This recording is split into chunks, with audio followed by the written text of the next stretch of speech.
ኧረ ወገን ምን ጉድ ነው? ጌታ ኢየሱስ! ኧረ ወገን ምንድነው የምታበሉን? ምንድነው?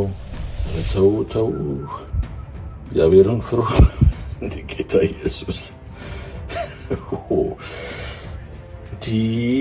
ሰሞኑን ዘመቻ እንጀራ ነፃ ማውጣት የሚል እንቅስቃሴ ከጀመርኩ ጊዜ ጀምሮ የተለያዩ አይነት መረጃዎችን፣ ሀሳቦችን እያገኘው ነው። ቪዲዮዎቹን በቲክቶክ በዩቲዩብ እና በፌስቡክ ስለምጭናቸው የተለያዩ አይነት ኮመንቶች ይደርሱኛል፣ የተለያዩ አይነት መረጃዎች ይደርሱኛል። ሰሞኑን በለጠፍኩት ቪዲዮ ስር ግን የደረሰኝ የቪዲዮ ማስረጃ ወይም የቪዲዮ መልእክት እጅግ በጣም አስደንጋጭ ነው። እስቲ ይህንን ቪዲዮ ተመልከቱ። ኧረ ወገን ምን ጉድ ነው? ጌታ ኢየሱስ! እየተሳሰበን እንጂ እየተሳሰበን ይህንን ከምን ውስጥ መሰላችሁ ያገኘሁት? ከጤፍ። እዚህ ሀገር በጣም ጥሩ ጤፍ ተብሎ ይሸጣል። ጓጉቼ ነበረ እና ያው እስኪቦካ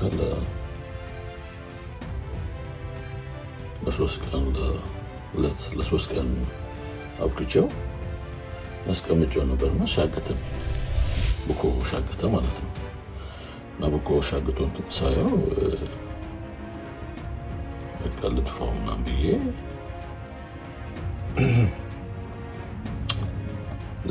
እንትን አልኩት። ሲንክ ውስጥ እስቲ ልጥፋው ብዬ ሲንኬ ውስጥ ደፍቼ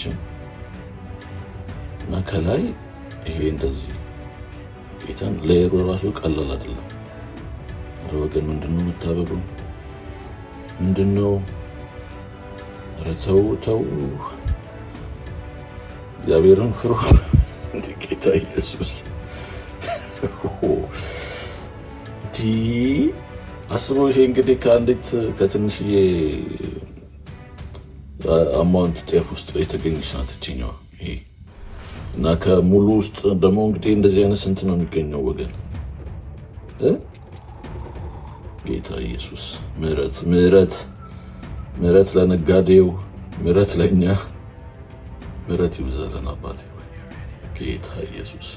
እንግዲህ እንደተመለከታችሁት ይሄ ነገር ከሊጥ ውስጥ ነው የተገኘው። ያው ከሰውየው እንደሰማችሁት ማለት ነው። እና ሲታይ ቆዳም ይመስላል። የአንጀት ቆዳ የለም፣ የአንጀት ቆዳ ምናምን ይመስለው። እና እንዴት ተፈጠረ እንግዲህ አሁን ነው ግራ ነው የሚገባው። ማለት ዱቄትና ቆዳ ምን ያገናኝ ነው ማለት? ስጋ ነክ ነገር ቢሆን እሺ በስተት የገባ ነው ምናምን ሊባል ይችላል። ጨርቅም አይመስልም፣ እንደ ቆዳ አይነት ነገር ነው የሚመስለው። ሰውየውም እየነካ ጨርቅ ቢሆን ጨርቅ ነው ይለን ነበር። ግራም የገባው ነው የሚመስለውና አላቅም እንግዲህ እንዴት ሊገባ እንደቻለ። በዛ ላይ እኮ ጥቂት የታሸገ ምናልባት እንደተናገረው ጥሩ እንጀራ የሚባል እንጀራ ነው። የእንጀራ ዱቄት ነው። ከዛ ነው የገዛው። ከይቅርታ ጋር ቪዲዮን ቆርጬዋለሁ። የድርጅቱን ስም ምናምን የሚጠቅስበት ነገር ስላለ እዚህ ጋር ያው ሰዎቹ ራሳቸው የሚከላከሉበት ሁኔታ ስለሌለ እዚህ ጋር ይሄን ነገር አንስቶ እንትን ማለቱ ትንሽ ፌር ስለማይሆን ምናልባት ሰዎቹን አግኝቶ የሚጠየቁበትና መልስ የሚሰጡበት ሁኔታ ቢሆን ኖሮ ሁለቱንም ማቅረብ ይቻል ነበር። ግን ፌር ለመሆን የነሱን ስም ቆርጬ አውጥቼዋለሁ። የሰውየው ሙሉ ቪዲዮ ላይ ግን የሰውየው ስማቸውን ጠቅሶ ነው ጉዳዩን ወደ ሚዲያ ያወጣው። ለማንኛውም ግን ዋናው ሀሳብ ምንድነው?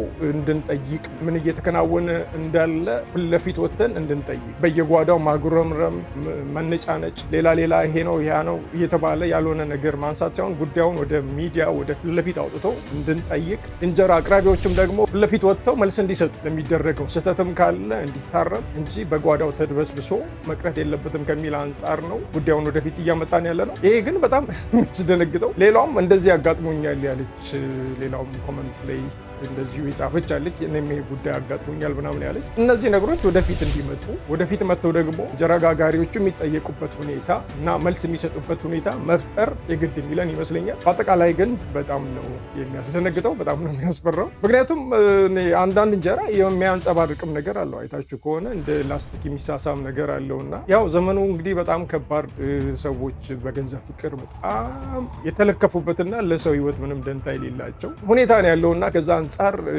ብዙ ነገር ነገር ሊደረግ ይችላል። ለማንኛውም ግን ፊት ለፊት አውጥቶ መነጋገሩ የግድ ነው በሚል ነው ይህንንም ቪዲዮ ወደ እናንተ ይዤ የቀረብኩት። ከዛ በተረፈ እንግዲህ ያው እዚህ ከእንጀራ ለምን አይሻግትም ከሚል ነገር ጋር ተያይዞ አንዳንድ ሀሳቦች አሁንም እየተነሱ ነው። ለምሳሌ የሀበሻ እንጀራ ባለፈው አንስቼላችሁ ነበረ ፕሪዘርቫቲቭ እንደሚጨምሩ። የሚጨምሩት ፕሪዘርቫቲቭ ደግሞ ሶዲየም ሶርበንት አይ ቲንክ እሱ ነው መሰለኝ በካናዳ ፍቃድ የተሰጠው ፕሪዘርቫቲቭ እንደሚጠቀሙ ተናግሮ ነበር። ከዛ ጋር ተያይዞ ደግሞ እንዲሁ በውስጥ መስመር የጨመረልኝ ነገር ምንድነው ከኢትዮጵያ ወደዚህ ስናመጣ ያለውን ነገር ተረዱናል። ከኢትዮጵያ አንጥተን ምንም እንዳይሻግት የሚከላከል ምንም ኬሚካል ከሌለው እዚህ እስኪመጣ ድረስ አየር ላይ ያው 13 ወይ እስከ 15 ሰዓት ይጓዛል። እዚህ ሲመጣ ወዲያው የሚሻግተው እና ያ ደግሞ ሌላ ችግር ይፈጥራል። ለቢዝነሳቸውም ለነሱም ችግር ነው፣ ለእኛም ችግር ነው፣ ለተጠቃሚውም ችግር ነው እና ፕሪዘርቫቲቭ መጠቀሙ ትክክለኛ አማራጭ ነው የሚል ሀሳብ አቅርቦልኛል። እኔም እስማማለሁ። በእርግጥ ከኢትዮጵያ የሚመጣ እንጀራ ላይ ያለ ፕሪዘርቫቲቭ ይምጣ ማለት ፌር አይደለም። ፕሪዘርቫቲቭ ሊጨመርበት ይገባል፣ ግን ምን እንደሆነ ሴፍ እንደሆነ ሊያሳውቁን ይገባል። በመንግስት አካል በስነ ስርዓት እውቅና ባለው መልኩ ቴስት ተደርጎ ጉዳት እንደማያመጣ ከታወቀ ያው ሌሎች ምግቦችም ላይ እንደዚሁ የተጨመረባቸው ምግቦች እንጠቀማለን። በጣም ሴፍ ነው ባይባልም ሳይድ ኢፌክት የለውም ባይባልም ግን ጉዳቱ በጣም ዝቅተኛ እንደሆነ በማሰብ ያንን ነገር ልንረዳቸው ይገባል ብዬ አስባለሁ። ምንም አጨምሩ ምናምን ምን ከሆነ በቤታችን ጋብሩ መብላቱ ነው የሚያዋጣው። የሚሸጡ እንጀራዎች ላይ ግን ምንም አይጨመር ምናምን የሚለው ነገር ጥሩ አይመስለኝም። ግን የሚጨምሩትን ነገር ያሳውቁ። መንግስት ያውቀዋል ወይ? የሚመለከተው አካል ፍቃድ ሰጥቶታል ወይ? ትክክለኛ ነው ወይ? ሴፍ ነው ወይ? እንደዛ አይነት ነገሮችን በመረጃ በሰርተፊኬት እንዲያሳዩ ነው ማድረግ የምንችለው። የሌለው ከሆነ ደግሞ የለውም ብለው በስነስርዓት ሌብሉ ላይ መጻፍ፣ ካለው ደግሞ እንደዚህ አይነት ነገር ነው ያለው ያሉትን ነገሮች ሁሉ በዝርዝር ሊስቱን መጻፍ እና ጉዳዩን ግልጽ ማድረግ ማለት ነው። መሸፋፈን አያስፈልግም። ማንኛውም ከስተመር እንጀራ ገዝቶ ማስመርመር ከፈለገ ሄዶ አስመርምሮ ጉዳይ ውጤቱን የሚያሳውቅበት እነሱም በነፃነት አሰርተው ለህዝብ የሚያቀርቡበት የቴስት ያደረጉበትን ነገር ለህዝብ የሚያቀርቡበት ነገር እንዲፈጠር ያንን ግንዛቤ መፍጠርና ጉዳዩን ወደ አደባባይ ማውጣት እንደዛ አይነት ነገር ነው ያለው ነገርና ሁላችንም በያለንበት ይህን ነገር በደንብ ወደፊት ልንወጣ ልንደፍር ይገባል፣ ልንጠይቅ ይገባል። እንጀራ አቅራቢዎች ደግሞ ሰው ገብቶ እስኪነጫነጭ ረብሻ እስኪፈጥር ስማችሁን እስኪያጠፋ መጠበቅ የለባችሁ። እንደዚህ አይነት ጥያቄዎች እየተነሱ ነው። ሌብሉ ላይ አስቀምጡ፣ በስነስርዓት ግልጽ አድርጉት። ይሄ የጤፍ እንጀራ ነው ምናምን የሚል ሳይሆን እንደዚህ አይነት ነገሮች ተጨምረውበታል። ዝርዝሩን አስቀምጡ። ለእናንተም ሴፍቲ ነው፣ ለገዥውም ደግሞ በነፃነት አይምሮ ንጹህ ሆኖ እንዲገዛችሁ ያደርጋልና እንደዚህ አይነት ግልጽነትን እንድታመጡ የሚያስፈልግ ይመስለኛል። ለማንኛውም ሌሎችም አሁንም እየደረሱኝ ያሉ ነገሮች አሉ። እነሱንም ነገሮች ሰብሰብ አድርጌ አመጣለሁ። ምናልባት ደግሞ እንደዚህ ከዚህ ነገር ጋር እውቀት ያለው ፕሮፌሽናል የሆነ ሰው በተለይ ከፕሪዘርቫቲቭ ጋር ተያይዞ የሚቀርቡ ነገሮች አሉ። ለምሳሌ አምፒሲሊን ምናምን ነገር ብለን ነበረ። አምፒሲሊን አንቲባዮቲክ ነው፣ ባክቴሪያ ላይ ብቻ ነው አክት የሚያደርገው። እንጀራ ግን የሚሻግተው በባክቴሪያ ሞስትሊ በይስት ነው፣ የፈንገስ ነገሮች ነው። ስለዚህ እንጀራው እንዳይሻግት ሊከላከል የሚችለው አንታይ ፈንገስ የሆኑ ነገሮች ናቸው። እነዛ ደግሞ ባለፈው እንደጠቀስነው እነ ፖታሲየም ወይም ሶዲየም ምናምን የተባሉ የተለያዩ አንቲፈንገል የሆኑ ኬሚካሎች አሉ። ስለዚህ እና አምፒሲሊን ምን ያህል ኢፌክቲቭ ይሆናሉ እና የሚለው ነገር አለ። ብዙ ያው ሳይንሱ ላይ ሲገባ ብዙ ነገር አለ። ያን ነገር ልናውቅ ይገባል። ግን ሩመሩ አለ ቴትራሳይክሊን ምናምን ሰው እንደዚህ አይነት ነገሮች ለምን ሊገባ ቻለ የሚለው ዋናው ጥያቄ እሱ ነው። ግልጽነት ስለሌለ ፊት ለፊት ስለማይወጣ እንደዚህ አይነት የምትጠቀሙት ነገር ፊት ለፊት ስለማታወጡ፣ ስለማትጽፉ፣ ግልጽ ስለማታረጉ ሰው እንዲህ ሲወዛገብ መጻፍ በቃ ወረቀቱ ላይ ሌብሉ ላይ እንደዚህ ነው የምንጠቀመው ብላችሁ ከጻፋችሁ ሰው ያን ነገር ያሌለ ወሬ ያን ነገር ያስወግዳል ማለት ነው። የሌሉ አሁን በጣም የማይመስሉ ነገሮች ሁሉ ለፎርማሊን ምናምን የሚባሉ ነገሮች ሁሉ ይቀራሉ ማለት ነው። ግልጽነቱ ካለ ማለት ነው። ልናዳብረው የሚገባው ግልጽነትን ማስፈን፣ የምትሰሩትን ነገር ሌብሉ ላይ ማስቀመጥ። ከዛ በኋላ እንደዚህ አይነት ነገሮች ይጠፋሉ።